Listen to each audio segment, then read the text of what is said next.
இந்த குளிர்காலம் ஸ்டார்ட் ஆயிட்டாலே சூடா, காரமா சாப்பிடலான்னு தோணிட்டே இருக்கும். எனக்கு நேத்து பார்த்தீங்கன்னா, நல்லா சூடா சாப்பாடு வச்சு காரசாரமா சிக்கன் வச்சு சாப்பிடலான்னு ஆசையாகிருச்சு. என் ஹஸ்பண்ட ஈவினிங்கே சிக்கன் எடுத்து குடுத்துட சொன்னேன். அவரு குடுத்து விட்டாரு. உப்பு, மஞ்சத்தூள் போட்டு வாஷ் பண்ணி வச்சுட்டேன். ஒரு சிஸ்டர் ரொம்ப நாளா என்ட்ட சிக்கன் ரெசிபி கேட்டுட்டே இருந்தாங்க. ஸோ, ஸ்பெஷலி அவங்களுக்காக இந்த ரெசிபி.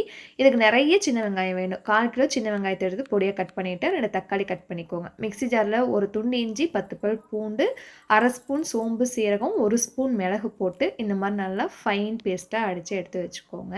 இப்போ கடாயில் ஒரு 2 டேபிள் ஸ்பூன் எண்ணெய் விட்டுருக்கேன். பட்டை, கிராம்பு, ஏலக்காய் 2 போட்டு பொரிஞ்சதும் நம்ம கட் பண்ண சின்ன வெங்காயம், கீறின பச்சை மிளகாய் 2, கருவேப்பிலை போட்டு நல்லா வெங்காயம் கலர் பண்ணதுக்கப்புறம் தக்காளி சேர்த்துக்கோங்க. இதில் கொஞ்சம் மஞ்சள் தூள், 2 ஸ்பூன் மல்லித்தூள், காரத்துக்கு தேவையான வரமிளகாய் தூள், தேவையான அளவுக்கு உப்பும் போட்டு கொஞ்சம் தண்ணி விட்டு எண்ணெய் பிரிஞ்சு வர விட்டுடலாம். எண்ணெய் பிரிஞ்சதுக்கப்புறம் நம்ம வாஷ் பண்ணி வச்சுருக்க சிக்கன் சேர்த்துக்கோங்க. இதுக்கப்புறம் தான் நம்ம இஞ்சி, பூண்டு, சீரகம், மிளகு, சோம்பு அந்த பேஸ்ட் சேர்க்க போகிறோம். அதை சேர்த்துட்டு நல்லா கலந்து விட்டுட்டு கொஞ்சமாக தண்ணி விட்டுக்கோங்க. ஏன்னா நம்மளுக்கு சிக்கன்லேயும் தண்ணி விடும், அதுவே சரியாக இருக்கும். உப்பு காரம்லாம் செக் பண்ணிவிட்டு அடுப்பை சிம்மில் வச்சு ஒரு 20 நிமிஷம் கழித்து பார்த்தீங்கன்னா சூப்பராக எண்ணெய் பிரிஞ்சு ரெடியாக இருக்கும். கடைசியாக கொஞ்சம் கொத்தமல்லியும் போட்டு இறக்கிடுங்க. கண்டிப்பாக சாப்பாட்டுக்கு ட்ரை பண்ணி பாருங்கள், சூப்பராக இருக்கும்.